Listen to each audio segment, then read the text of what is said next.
Mga waray, kilala sa bansa bilang isa sa mga lahing may kakaibang katapangan na nagpamalas ng walang takot sa maraming digmaan.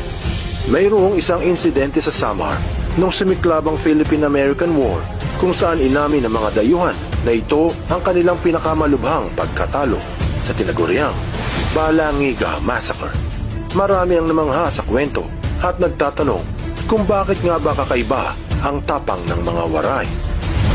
Mabubulabog ang iyong pagkatao kung maririnig mo na isa sa dahilan ay ang kanilang pinagmulan, ang dugong Austronesian.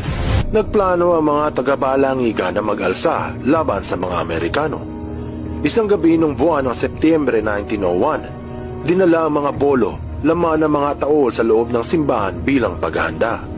Kinabukasan, mga alas 6 ng umaga nakahilera na ang halos 80 kalalakihan. Ngunit hindi alam ng mga Amerikano na mas marami ang nakatago at naghihintay ng senyales. At ang senyales, ang nakabibiging tunog ng kampana ng simbahan sa gitna ng Balangiga.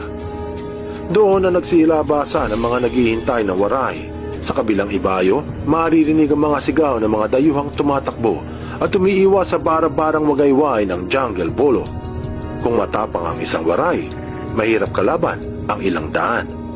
Ito ang naranasan ng mga Amerikano. Mga waray, kilala sa bansa bilang isa sa mga lahing may kakaibang katapangan na nagpamalas ng walang takot sa maraming digmaan.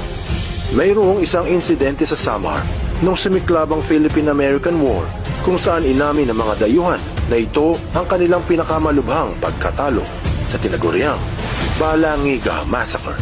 Marami ang namangha sa kwento at nagtatanong kung bakit nga ba kakaiba ang tapang ng mga waray. Mabubulabog ang iyong pagkatao kung maririnig mo na isa sa dahilan ay ang kanilang pinagmulan, ang dugong Austronesian. Nagplano ang mga taga-Balangiga na mag-alsa laban sa mga Amerikano.